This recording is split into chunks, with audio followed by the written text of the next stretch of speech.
నీ గురించి ఎవరెవరైతే తప్పుగా మాట్లాడుతున్నారో, ఎవరెవరైతే నీ మీద లేనిపోయిన నిందలేస్తున్నారో, నేరాన్ని రుజువుపరచాలని, నిన్ను సమాజంలో చెడ్డ వ్యక్తిగా తీర్చిదిద్దాలని ఎంతమంది అయితే ప్రయత్నం చేస్తారో వారి మాటలు ఎవరు వింటున్నారు?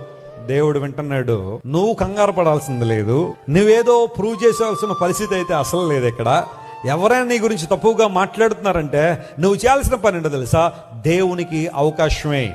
యుద్ధం ఎవరిదే? యెహోవాదే. ఆయన కదా కరెక్ట్గా సెటిల్ చేసే పరిస్థితులన్నీ. ఒకవేళ ప్రజల్ని ఈ రోజు నేను నిందించొచ్చేమో, నువ్వెందుకు పనికి రానివాడు అనొచ్చేమో. దేవుడు విన్నాడు ఆ మాట.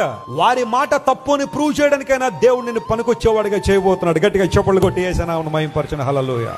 నువ్వు ఏమీ చేయలేవని అంటున్నారేమో ప్రజలందరూ. నీకున్న వైకల్యాన్ని బట్టి, నీకున్న వైఫల్యాన్ని బట్టి ప్రజలందరూ నేను చూసి you are good for nothing అంటున్నారేమో. దేవుడు వినేశాడు ఆల్రెడీ ఆ మాటల్లో. అవి తప్పును ప్రూవ్ చేయడానికైనా దేవుడు నేను ఏం చేయబోతున్నాడు? ఇక్కడ లేవనెత్తబోతున్నాడు.